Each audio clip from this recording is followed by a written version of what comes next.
नमस्कार। आज है 14 दिसंबर 2025 और चलिए नजर डालते हैं आज की उन सभी बड़ी खबरों पर जो एग्जाम के लिहाज से बहुत जरूरी हैं। तो बिना किसी देरी के शुरू करते हैं और समझते हैं दिन भर की हर हलचल को। तो आज हम क्या क्या देखने वाले हैं। हमने दिन की सारी बड़ी खबरों को इन 4 हिस्सों में बांटा है।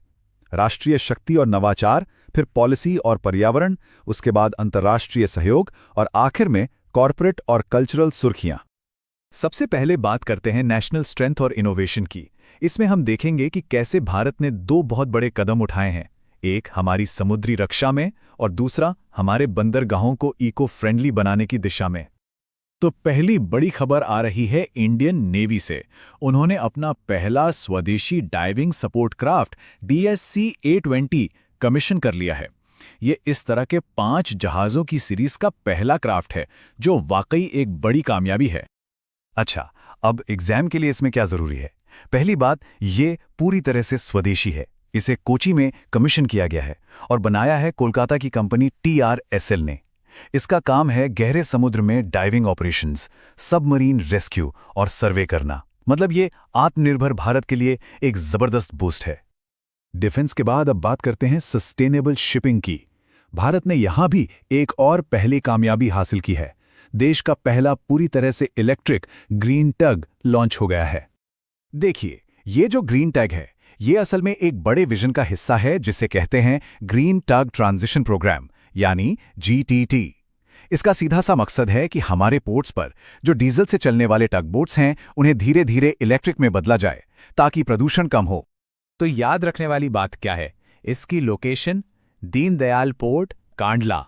ये सीधे सीधे भारत के ग्रीन पोर्ट इनिशिएटिव को बढ़ावा देता है और शिपिंग इंडस्ट्री के कार्बन फुटप्रिंट को कम करने में एक बहुत बड़ा कदम है। तो ये तो थी इनोवेशन की बात। अब जरा पॉलिसी और एनवायरनमेंट से जुड़ी खबरों पर नजर डालते हैं। इस सेक्शन में गवर्नेंस में एक बड़ा बदलाव और पर्यावरण से जुड़ी एक ऐतिहासिक उपलब्धि शामिल है। सरकार ने कोल सेटू पॉलिसी को मंजूरी दे दी है। ये कोयला सेक्टर में पारदर्शिता लाने के लिए एक बहुत बड़ा रिफॉर्म है। इसका पूरा नाम ही सब कुछ बता देता है, coal system for efficient and transparent utilisation, यानी कोयले के आवंटन को और कुशल और पारदर्शी बनाना। तो ये काम कैसे करेगा? देखिए, अब पूरी प्रक्रिया एक डिजिटल प्लेटफॉर्म पर होगी। नीलामी भी पारदर्शी होगी और इंडस्ट्रीज को लंबे समय के लिए कोल लिंकेज मिलेगा। इससे होगा ये कि भ्रष्टाचार पर लगाम लगेगी और एफिशिएंसी बढ़ेगी। और अब पर्यावरण से जुड़ी एक बहुत ही अच्छी खबर। छत्तीसगढ़ ने कुछ ऐसा किया है जो वहां पहली बार हुआ है। छत्तीसगढ़ को मिला है अपना पहला रामसर साइट। बिलासपुर जिले में मौजूद कोपरा जलाशय को अब आधिकारिक तौर पर रामसर साइट का दर्जा मिल गया है। इस अंतर्राष्ट्रीय पहचान से यहां की बायोडाइवर्सिटी को बचाने में बहुत मदद मिलेगी। ये राज्य के लिए वाकई एक ऐतिहासिक पल है। चलिए अब देश से बाहर निकलते हैं और देखते हैं कि इंटरनेशनल लेवल पर क्या चल रहा है, जहां फार्मा और बैंकिंग सेक्टर में भारत का प्रभाव और मजबूत हो रहा है। ये भारत की फार्मा डिप्लोमेसी का एक शानदार उदाहरण है। भारत और लाइबेरिया के बीच एक समझौता हुआ है। आसान भाषा में कहें तो लाइबेरिया अब दवाओं की क्वालिटी के लिए भारत के मजबूत इंडियन फार्माकोपिया स्टैंडर्ड्स को फॉलो करेगा। इससे वहां के लोगों को बेहतर और सुरक्षित दवाइयां मिलेंगी। बैंकिंग की दुनिया में देखें तो सिंगापुर के DBS बैंक ने तो कमाल ही कर दिया है। 2018, फिर 2021 और अब 2025 में, यानी तीसरी बार global bank of the year का खिताब अपने नाम किया है। और ये अवार्ड कोई छोटा मोटा अवार्ड नहीं है। इसे द बैंकर मैगजीन देती है, जो कि फाइनेंशियल टाइम्स ग्रुप का हिस्सा है। एग्जाम के लिहाज से ये जानना बहुत जरूरी है, क्योंकि इसमें स्टैटिक GK और करंट अफेयर्स दोनों का मिक्स है। और आखिर में 2 ऐसी सुर्खियां जो कॉरपोरेट और कल्चरल वर्ल्ड से हैं और जिन पर सबकी नजरें टिकी हुई हैं।